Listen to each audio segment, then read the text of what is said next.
বাসায় অতিথি আপ্যায়নে চাইলে রুই মাছের কালিয়া এইভাবে রান্না করতে পারেন, খেতে খুবই মজার হয়। তো কালিয়া রান্না করার জন্য আমি এখানে কিছু রুই মাছ ভালো করে ধুয়ে নিয়েছি। তারপরে দিয়ে দিচ্ছি এখানে পরিমাণ মতো লবণ আর দিচ্ছি হলুদ গুঁড়া। এখন মাছটাকে খুব ভালো করে হলুদ আর লবণ দিয়ে মেখে নিচ্ছি।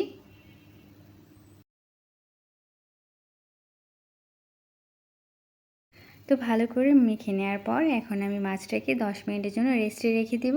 এতে করে লবণ আর হলুদটা মাছের সাথে খুব ভালো করে মিশে যাবে। তো একটা প্যান গরম করে নিয়ে তার মধ্যে আমি পরিমাণ মতো তেলটা দিয়ে দিলাম। এই পর্যায়ে মাছগুলো দিয়ে হালকা করে ভেজে নিব। খুব বেশি কড়া করে ভাজলে এই মাছটা খেতে ভালো লাগবে না, তাই অল্প ভেজেই আমি তুলে নিব।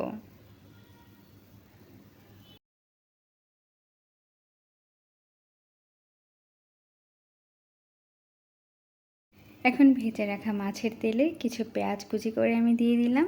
তো পেঁয়াজটা দিয়ে ভালো করে পেঁয়াজটাকে ভেজে নিব। এবার দিয়ে দিচ্ছি আস্ত এলাচ, আর দিচ্ছি সামান্য জয়ত্রী, গোলমরিচ বিপুল, আর দিচ্ছি একটা তেজপাতা।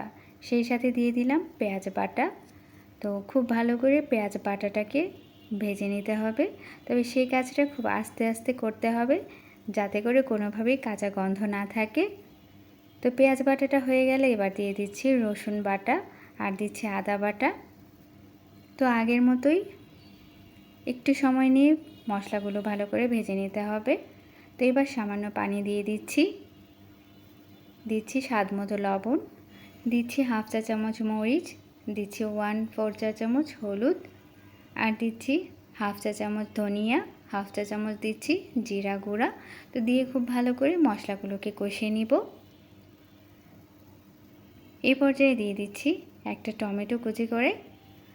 তো সবগুলো মশলা আস্তে আস্তে ভালো করে একটু কষিয়ে নিব যাতে করে কোনোভাবেই কাঁচা গন্ধ না থাকে। এবার দিয়ে দিচ্ছি 2 টেবিল চামচ টক দই। চাইলে কেউ টক দইটা দিতে পারেন, চাইলে বাদও দিতে পারেন, তবে টক দইটা দিলে টেস্টটা বেড়ে যাবে।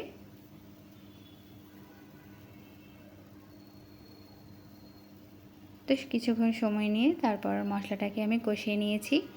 তো তেলটা যখন বের হয়ে এসেছে এরকম হয়ে গেছে, তো এখন আমি পরিমাণ মতো পানি দিয়ে দিলাম। পানিটা ভালো করে ফুটিয়ে নেবার পর মাছগুলো দিয়ে দিচ্ছি। এই পর্যায়ে ভালো করে মাছগুলোকে জাল করে নিব, আর সেই সাথে দিয়ে দিচ্ছি স্বাদ অনুযায়ী কাঁচামরিচ বা ঝাল অনুযায়ী কাঁচামরিচ। তো ফ্লেভারের জন্য আমি এখানে মূলত কাঁচামরিচটা ব্যবহার করেছি। যারা ঝাল খেতে পছন্দ করেন তারা নিজেদের স্বাদ অনুযায়ী ঝালটা কম বা বাড়িয়ে দিয়ে দিবেন। এখন দিয়ে দিচ্ছি উপর থেকে কিছুটা ধনিয়া পাতা।